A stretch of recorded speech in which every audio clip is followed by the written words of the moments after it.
Oh, he looks so cute. Schnauzer, miniature schnauzer, and he barks a lot. Oh, well, so hopefully he can bark as much as he needs to. He looks cute. He looks adorable. I am a sucker for dogs. This is incredible. We got Cindy and Chris Hilton Sr.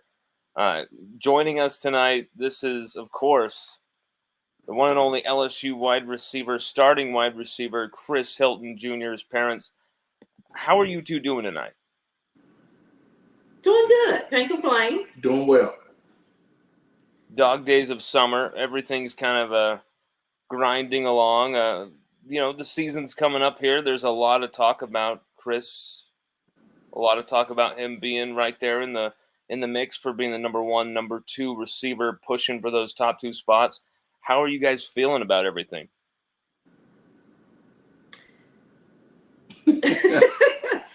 I feel pretty good about this season. I'm ready. Look, I'm taking it one day at a time. Just one day at a time. And just hoping we just stay healthy, injury-free. So just to kind of pyramid on what Cindy said, last year was his first year that he was actually healthy to play a full season. So we're excited last year. We're really excited this year to see what all he's going to be able to do. And we just pray to the Lord he's going to stay healthy. Yes. That's the thing is I've seen a lot of times where you have these injuries, you get into a cycle of injuries, and then a guy just needs a full season to kind of get back in that. There's shape, and then there's football shape. There's kind of a game shape. And I think Chris has hit that level where he is in that game shape and he's flying. And as we all know, he's got those tools, he's got those abilities, those very versatile abilities. And it's his time. The stage is set. But first off, I want to get into some background with you two. How did you two meet as Chris's parents? Well, this is what happened. All right. This is your version. This is my version. That's your version. I was in high school. We went in high school.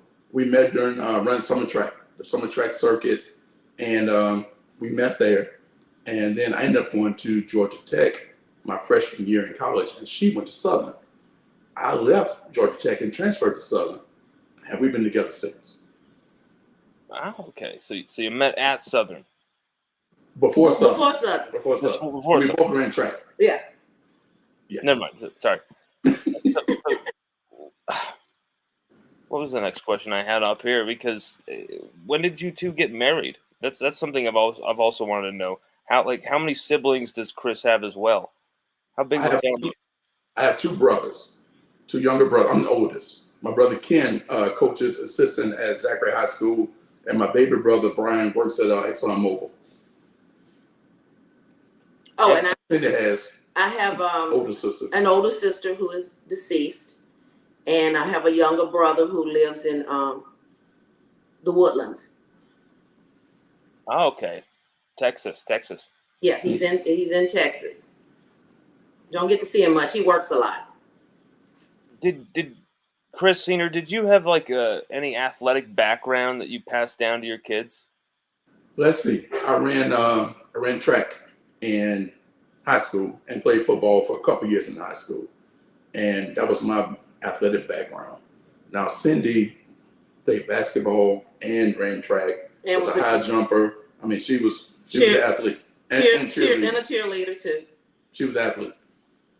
Now we know. I mean, you wonder, he's got that track speed. Where does that come from? Is that genetics? And it's very clearly both of you run track, football background. This is very clearly genetics. It's just incredible to me. That it's kind of surreal. But when did you guys first have your first child? And how many children do you have with Chris? It's 2 other ones. Connor, who's at LSU. He'll be a sophomore coming up. Really? And Caleb, he's the youngest. He's 16. Connor is 19, and he's at LSU doing well. He's more of academics. He was a better basketball player than Christopher. Because he could really shoot, but he gave it up. He's into academics. And then Caleb, he's doing the track thing. He'll be a upcoming senior. He runs track, but he's high jumping. And to say he's just what, 5'6"? 5'6", 5'7". His best was it was 6'2"? 6'2". 6'2". He jumped 6'2", and he's just 5'6".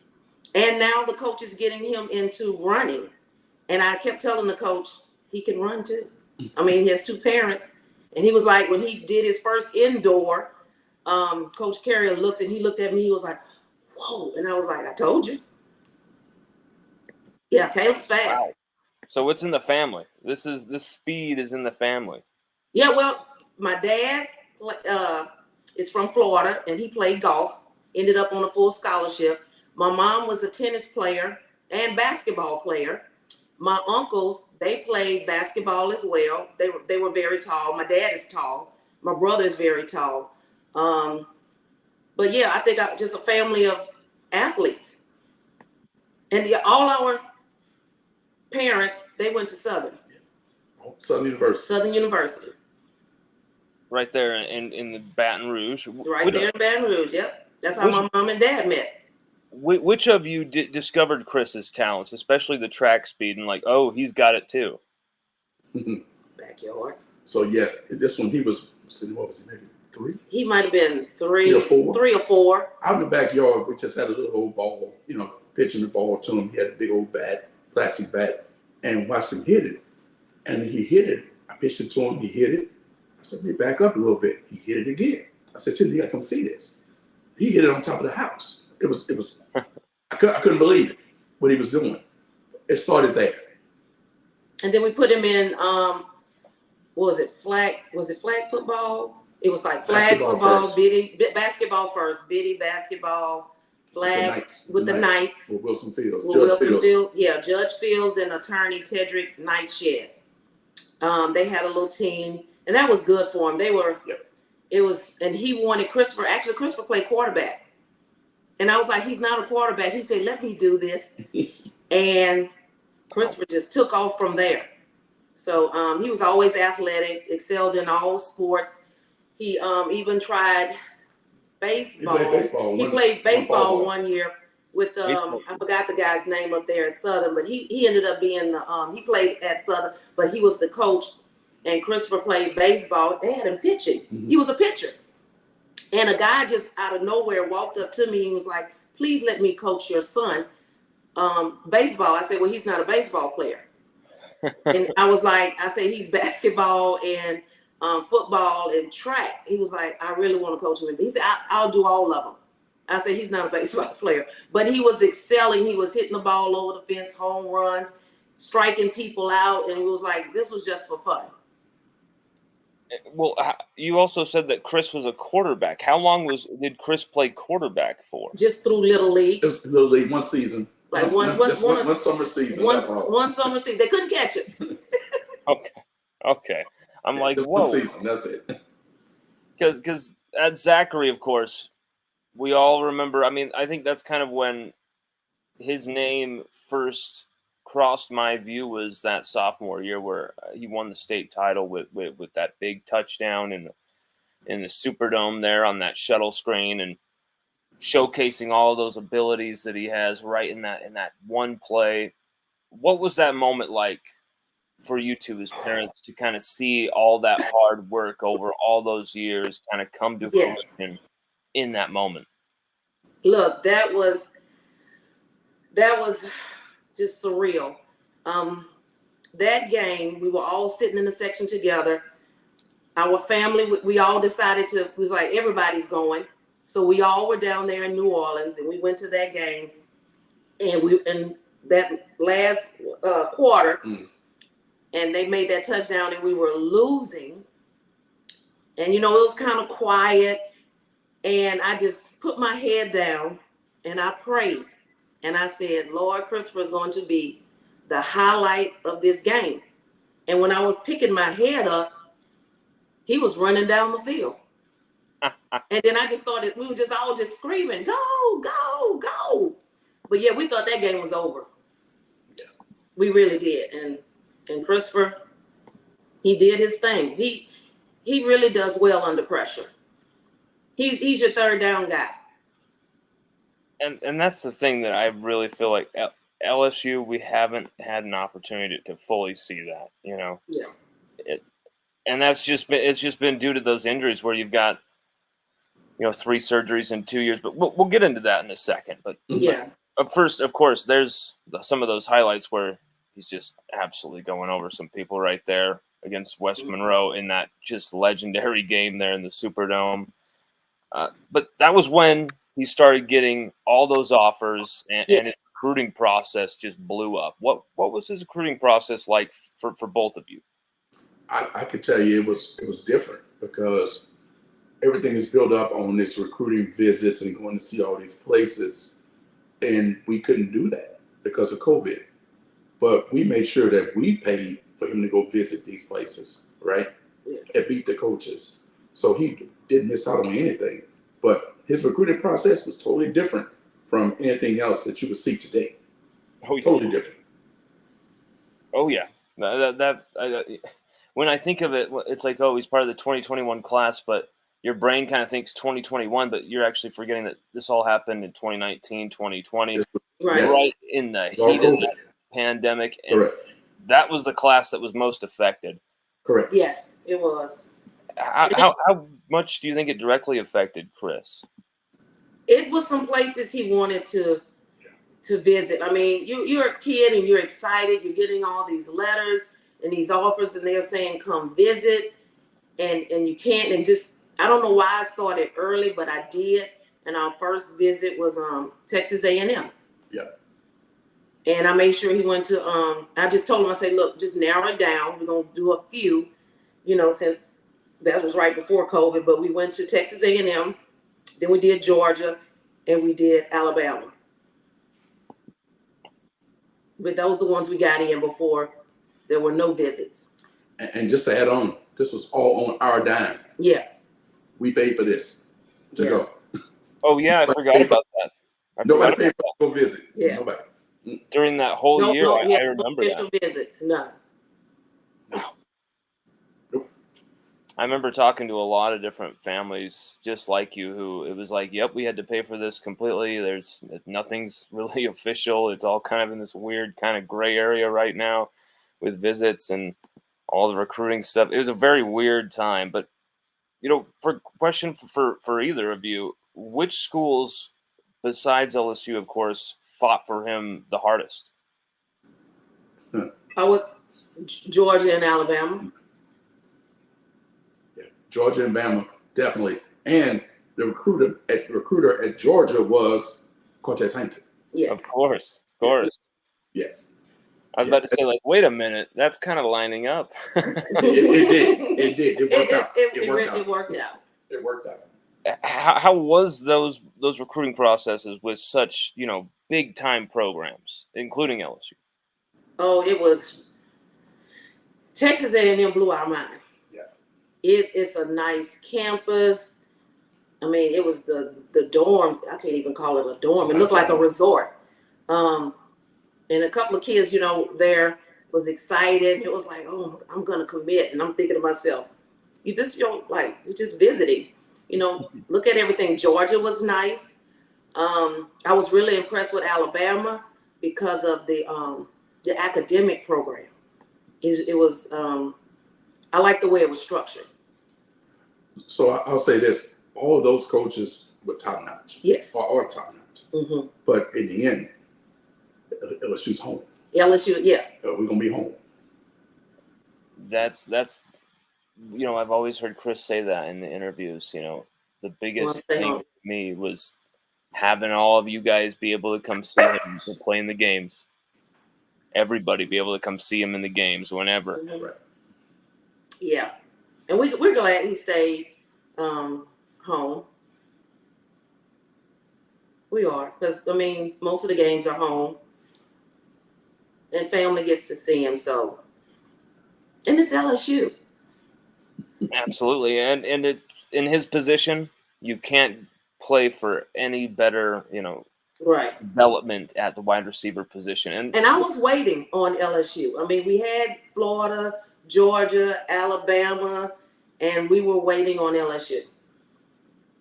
I think they called the next Coach O called, yeah, the next day after he in that dome and scored that touchdown. We heard from LSU the next day, and I was like, "What took so long?" What did he say? What did he say when you said what took so long? I don't know. Was it Mickey on the phone? Mickey Joseph? Coach O called Coach Brew. Yeah, that's right. Exactly. And he said, Coach, we got to hit the kid. We got to have him. Yeah. And I said, that's it. That's all we need. Mm-hmm. Man, what I mean, Coach O recruited Chris, but I mean, did it feel like?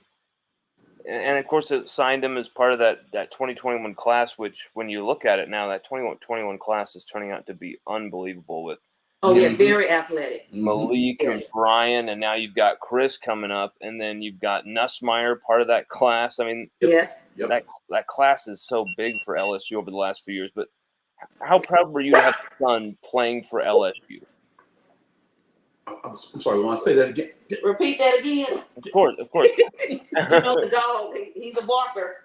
You're good. How proud were you after like all of the process to have a son playing for LSU? Say that again. How proud were you after all of the process, all of the recruiting?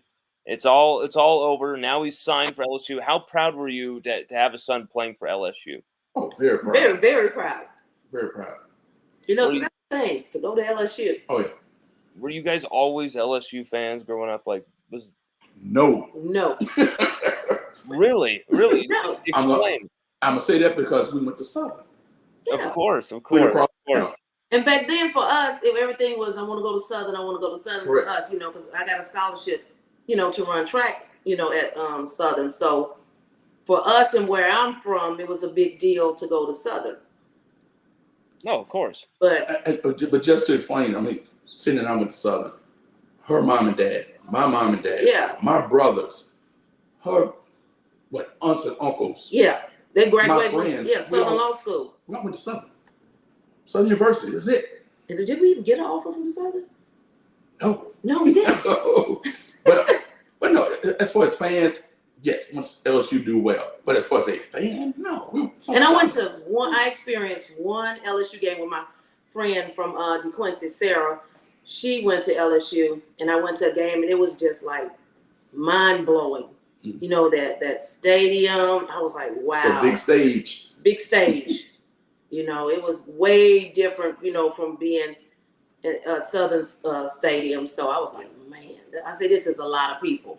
Yes. No, I love Southern though, and I was so glad LSU played that game with Southern the last season. Yeah. Big time game for both schools to kind of finally meet. But, you know, the first injury Chris suffered at LSU his freshman year. Was that a knee injury in his freshman year? Yeah, the knee. And he had 3 surgeries in 2 years. 2 to his knee, right, and 1 to his shoulder. Mm-hmm. How did Chris fight through such adversity where it feels like every time he's fighting back from one injury, another one hits him down? And now you've seen him come to where he is now. How did he make this happen? I think a whole lot of self-talk. And we would constantly send him text messages, you know, saying, you know, hey, it's just, you know, that's a meniscus. You can recover from that. And you think, you know, you get better, but it's him, you know, trusting that. I think the first knee surgery, I think he had to trust himself. Because see, the second one, when he had the second one, it was like just like that. He recovered quick. So it was that first one, I think, that kind of like, can I trust my knee? So, and then after that, then here comes another one. And, you know, that kind of for a kid, that's a lot. And then he went on with that one. We had the surgery for that one. We got to come back from that one. You know, and he was looking forward to playing, but by then, you know, the other kids, you know, they're a little ahead of him. They're already playing. So you kind of got to work him back in if you're going to work him back in, or you're just going to save him and say, hey, when it's your turn, it's your turn. And we just kept telling him, your turn, be patient. I know he got tired of, you know, hearing that, but be patient. You know, your time is coming. What's for you is for you. And then here comes that shoulder. And I can remember sitting down. It was the Auburn game. Mm-hmm. And he was like, I'm done. He was like, I got to have surgery. I can't. Because I think the guy at the time told us some kids can play with that injury, with that labrum. But Christopher was like, I can't anymore. He was done. Well, once you hit a certain amount of tear, it's torn a certain amount. The pain is just too much to go on. The torn labrum, that's whew. Right. And he recovered, and I was like, no pain, because I had rotator cuff surgery, and that was just, I was like, that's something I won't ever do again. But Christopher recovered, and he was moving around, and he was like, I said, you in any pain? And he was like, no. And I was like, wow. I was like, you better than me, because I was screaming for therapy. But he went through therapy, and he's stronger than ever. So, and then he's working, he's stretching. I think he does yoga. He's putting in the extra work, and I think they're working on, what you're supposed to do, strengthen his knees, his shoulder, So, and I told him, stretching, yoga is good for you. Yoga, Pilates. And one thing I want to give credit to the staff at LSU. Mm-hmm. He looks better. Yes. He's eating better. He looks better. So yeah, a lot of people say he's gained weight. He looks good. I mean, we kind of see him often, so we're like, okay. But they say he looks good. Chris looks fantastic. I've never seen him look where his upper body looks this robust. He just looks like he kind of understood over the offseason what he needed to do, and he's kind of starting to check mark each one of those boxes. He is. Delayed but not denied. Exactly. But still over these past few seasons, I mean, there's still been some great times as parents following your son city to city across the country. What was your favorite moment, both of you, Cindy and Chris Sr.? Want to go first? I'm trying to think of something. My favorite was the bowl game in Tampa, to see him really embrace it. He didn't have to worry about anybody else that was ahead of him. He could go out and be himself. Because, I mean, let's face it, some good kids ahead of him, right? They were great receivers. But he waited his turn, and he looked good in that game. And because he had to be, I think, competing against those guys, rep in, rep out, he's going to be only that much better this year. Yes. Yeah. Mm-hmm. They push each other. Their receiver group is pretty tight. So, those kids have been friends since high school. I mean, I remember seeing photos of Chris and Brian always being, hanging out together and stuff. So, I mean, this is something that's been going on for quite a while. They play little league football against each other. Chris and Brian played against each other since they were little kids. Yes. So, yeah. In fact, I just talked to his dad a few minutes ago. Yeah. Exactly. I mean, it's quite local. It's quite localized there. Oh, yeah. It's just incredible to me how Chris had so many setbacks, and there were a lot of things said, and he was able to fight through it all. But as parents, you see some of this criticism online. How does it affect you guys when you see some of the criticism over I got this one. So, yes, we see it, and we don't want to see it. I tell my wife, get off social media, control what we can control. All that other stuff, and I appreciate what you guys do, because we need you guys to cover our kids. But I don't read it, I don't watch it, give it away. Yeah, because I get mad. Oh, we can control. That's it. So I had to stop reading it. The rule for me is as long as it's constructive, and you can tell when someone's crossed that line, when they've taken it kind of personal with a player for some reason, something's gone on or whatever. They didn't get that access, they didn't get that interview, so now maybe they're not giving them as much shine or being as fair to that player. You see some of that type of stuff. But again, we appreciate what you guys do. Yeah. We really do. I mean, it is a necessary evil at times, but I'm trying to make it a necessary good. I think there's a way you can do it, and hopefully we'll get there.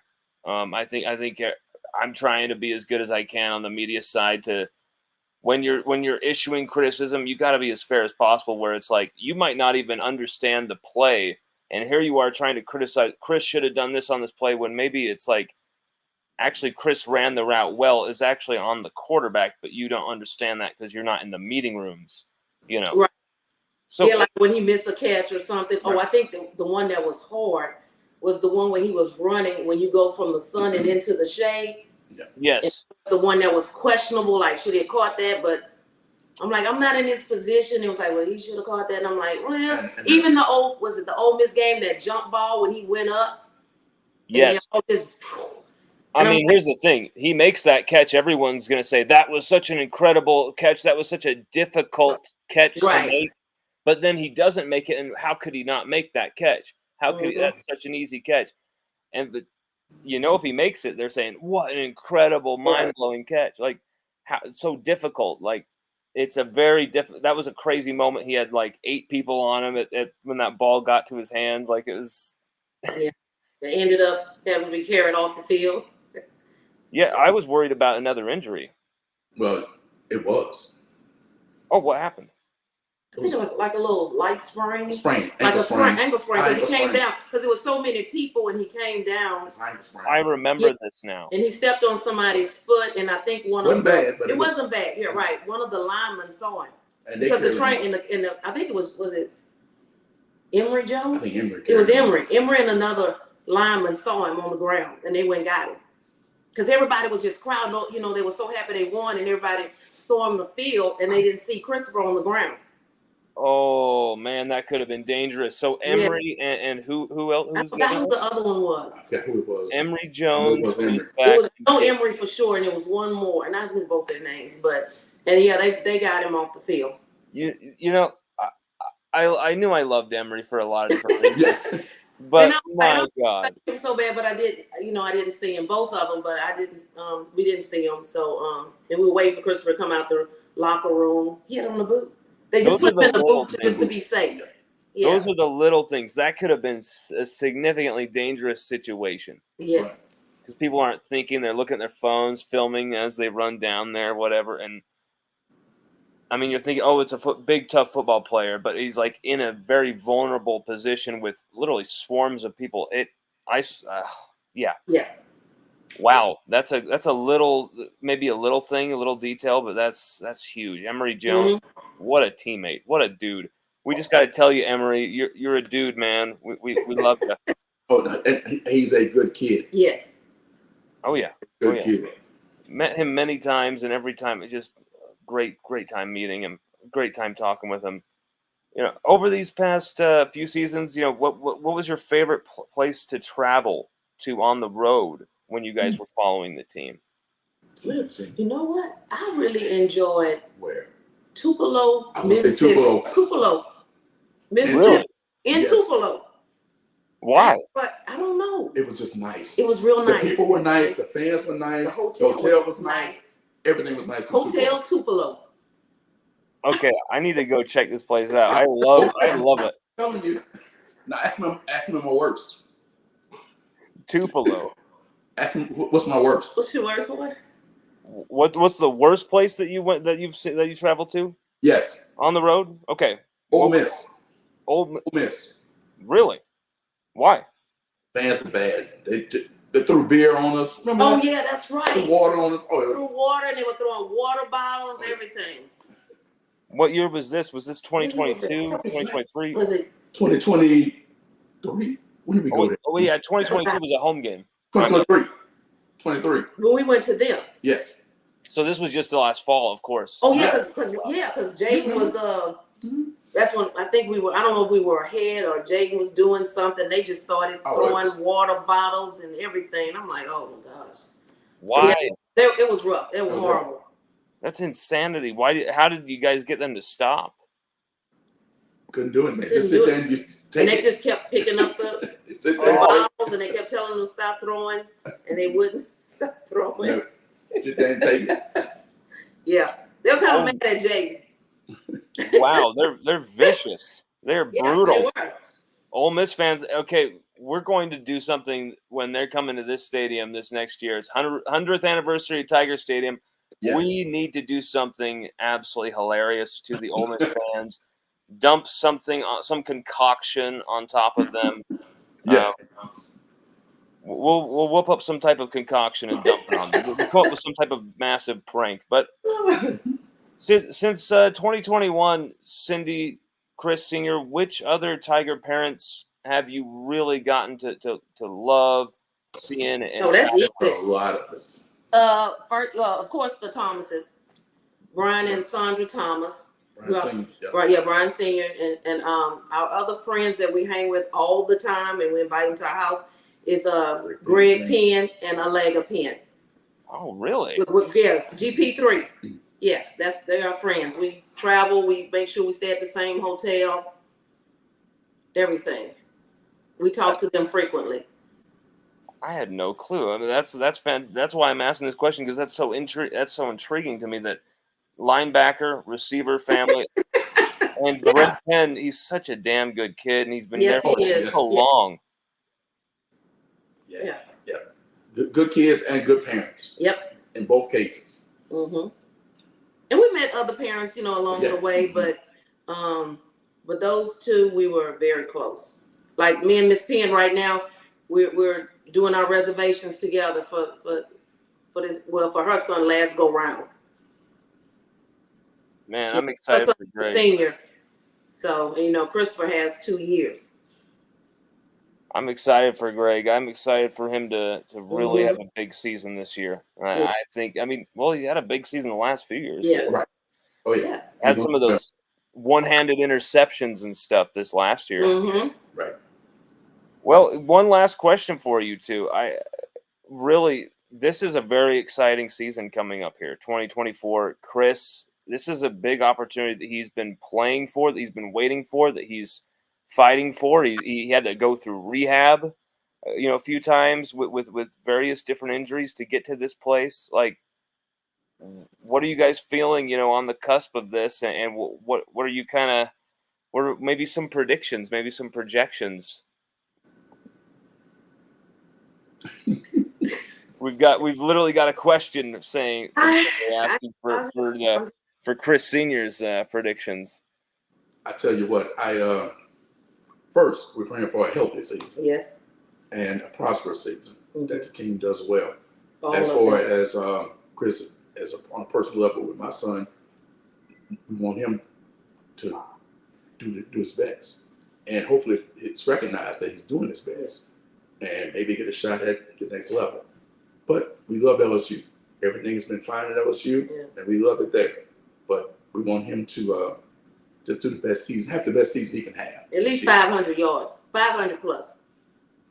Oh, I guarantee he'll have no problem getting that. I think he's going to get a lot of the opportunities. I see a lot of, it's a deep receiver room, but I think Cortez, I think Joe, I think Brian Kelly, the people who run this thing, that run the offense, I think they love guys that they can trust, guys who've been there, guys they can rely on. Chris, Kyron, those are those next guys up. So it's gonna be a season with a lot of opportunities for Chris, I feel. Yeah, he has a quiet, I call him quiet storm.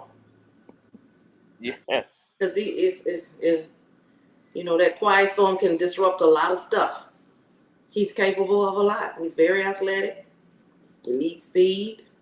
Don't underestimate him. Absolutely not. And one more thing, I want to first thank Mickey Joseph for recruiting Chris to LSU, and also thank Cortez Hankton. Yes. Mickey Joseph and Cortez. Yes. Yeah.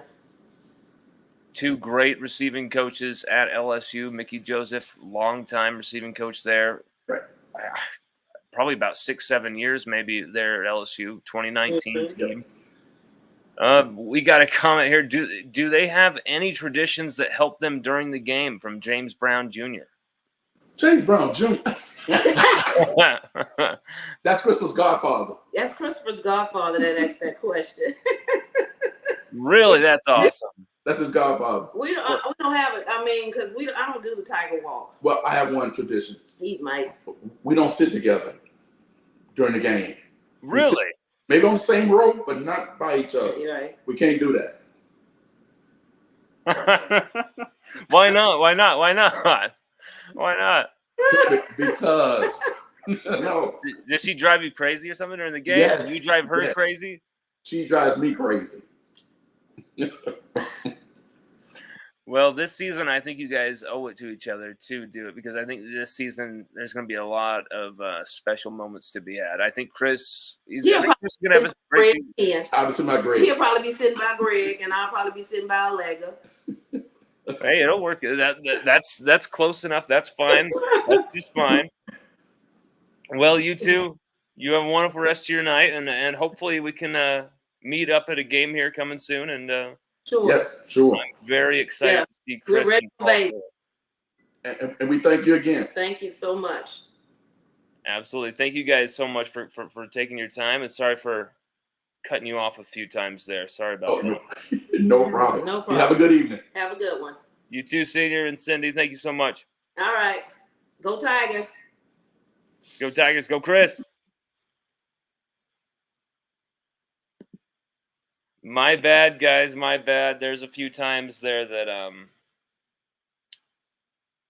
I'm just not. I don't have so much experience interviewing two people at the same time, and so there was a few times that I would not be conscientious of the other person about to talk, or I thought they were done speaking and was moving to the next question.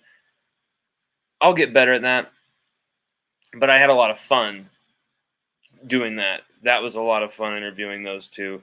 Those two are just a lot of laughs. And anytime I'm laughing on this, doing a podcast with people who I'm actually having fun with, laughing with, then that's a good thing. That's a plus. When that's happening, that's those are good people. And I hope, they've been through a lot with Chris. They've been through thick and thin with Chris here with these injuries, and getting some limited opportunities, and then when he gets some opportunities, gets criticism, as you saw last year. And some of it was constructive criticism. Some of it wasn't fair at all, as we usually see with criticism with these things. There's things that are fair, there's things that aren't fair at all. But they have maintained the faith. Chris has been able to really battle through this, and you're looking at, if not the number one receiver at LSU, at least the number two receiver for the Tigers this season. And that's a young man who's got it all. The hands, the absolute searing speed, the moves after the catch. Chris Hilton Jr. is a dude who could really chew up some real estate, really get a lot of yards and touchdowns if fully unleashed, if fully given the opportunities that he's likely earned over this time, I think you could say. I mean, yes, we haven't seen too much. We have such a small sample size, 19 game appearances, very few amount of targets, very few snaps in comparison to the other 2021 classmates, or even in comparison to Kyron Lacey, who transferred to LSU during 2022's offseason. I just want to see him put in a position where he can just show everybody what he's got. And I think you will see that this season. We wrote a profile on Chris Hilton that I think you would want to check out here. Let me show you. Of course, I'm going to try and show you. There's an ad. Dominating through the air for the first time in an entire spring camp, not content with stretches of strong playmaking or merely supplying a couple of moments, standout LSU wide receiver Chris Hilton Jr. is now finally seeing his fortunes align on the edge of year 4. Following his first full season without injury at LSU, the former Zachary High State football and track champion currently displays the same brand of burst he possessed back in 2021. But more than anything, he appears stronger, filled out, with more upper body steel, in much the same way wide receiver Brian Thomas Jr. physically evolved from 2022 to 2023. Catching nearly everything thrown his way, Chris Hilton is torching first-team Tiger corners in coverage off the line, through the air, over the middle, making plays after the catch, making tacklers miss, Hilton is putting it all together at the right time. Time, there's that word again. The metaphor that is starting to define a team led by Tigers who waited for their turn, such as quarterback Garrett Nussmeier, fellow wide receiver Kyron Lacy, or running back Josh Williams. After 3 seasons of false starts due to injuries setting Chris back, he found himself buried among the pecking order of Cortez Hankton's receivers room. God damn, that's good writing. Why did I bury that on a profile that no one's going to read? Over his 3 years, yet meager 19 appearances, Hilton recorded 415 yards, 3 touchdowns, 22 catches from 39 targets, averaged 18.9 yards per reception, and had 2 drops arriving this past fall. He's shown delirious home run hitting potential, like his 81-yard touchdown catch against Kansas State at the end of his freshman year. I'm sure all of you remember that. His beautiful separation-creating route and over-the-shoulder snag versus Wisconsin, or his 47-yard score when facing Grambling. Sadly, injuries remain the only reason Tiger fans haven't seen more highlight reel production and playmaking from the young wideout. Due to 2 seasons of rare appearances, even fewer opportunities, while saddled with injury struggles which delayed his development, Hilton just needed a full year of snaps to put it all together physically, without injury. Just what his parents just barely said, and we wrote this months and months ago. In 2023, Hilton may not have exploded out of the stat sheet like the Kool-Aid man bursting through a living room, but that wasn't on the cards, as he witnessed fellow 2021 freshman class receivers Malik Neighbors and Brian Thomas Jr. both eclipse 1,000 yards, 14 touchdowns, lead the country in receiving and touchdowns respectively, set all-time program records, and become first-round draft picks on April 25th. Just like Lacy, you know Chris is daring to dream ahead of a roller coaster campaign this fall. Both top LSU receivers are dialed in for a special 2024, assuming the same wide receiver mantle held by those great Tiger wideouts who came before them, aiming for the ultimate without worry, shyness, fear of the responsibility, and anxiety over the onrushing pressure. Now, during this highly beneficial and increasingly promising offseason for number 17, who's seemingly taking one stride after another at an ever-accelerating pace, I'm expecting big things from Chris for the whole thing to finally come together in 2024. Led by a quarterback with whom he has a long-standing chemistry, a lot of people aren't thinking about this one. Long-standing chemistry, fellow 2021 freshman classmate Garrett Nussmeier, who will be given plenty of time to throw thanks to the nation's best offensive line unit. We should see Hilton take flight as part of a tyrannical 1-2-3 punch consisting of himself, Kyron Lacy, and tight end Mason Taylor. We've seen this formula play out already. Amid LSU's comeback ReliaQuest Bowl game victory over Wisconsin on New Year's Day, Nussmeier's first start and Sloan Hankton's first game as play callers. Next to paramount performances by Kyron Lacy and Mason Taylor, 95 and 88 yards respectively. Lacy's third highest and Taylor's season topper. I'll do anything to get word variety, will I? Including creating them. Hilton Jr. also covered the most ground of his 2023 campaign, pulling in 3 passes out of 5 targets for 56 yards and a brilliant toe-tapping touchdown right there. You know, that's the thing. So we're wondering who's going to step up. Well, in Nussmeier's first start, who literally had 3 different dudes who had their highest or third highest season totals in one game. And all 3 are going to be next year's starters and pinnacle pillar guys who we have to have deliver, right? Kyron Lacy, 95 yards. Mason Taylor, 88 yards. Lacy's third highest. Taylor's season topper, of course. Hilton Jr., 3 passes out of 5 targets. 56 yards. And that touchdown. blessed with his combination of nasty, searing pace, as well as overall impressive receiving athleticism and acrobatics, Hilton should be a major or at least key part of the 2024 LSU offense. And if dreams can take flight this fall, the Zachary High legend could find himself assuming complete control of opposition defenders and turning into a true game changer by season's end.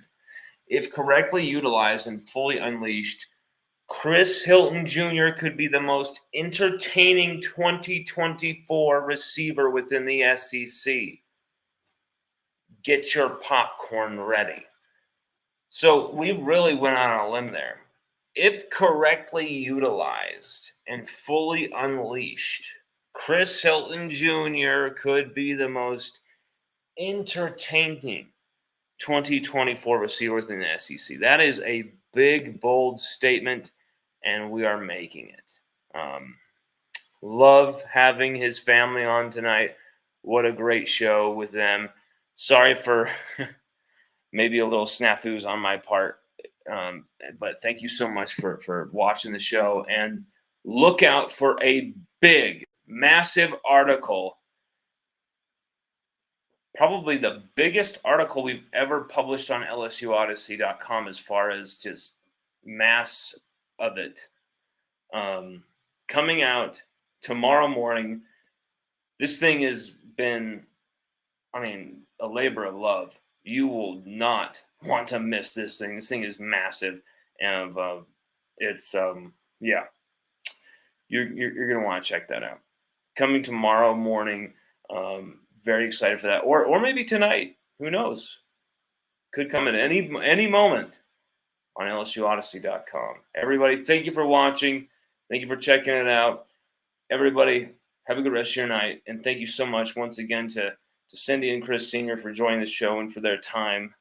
They were amazing, great people, and hopefully I get to see them for a few games this fall. Hopefully for many games this fall camp. Great people. Everybody have a good night.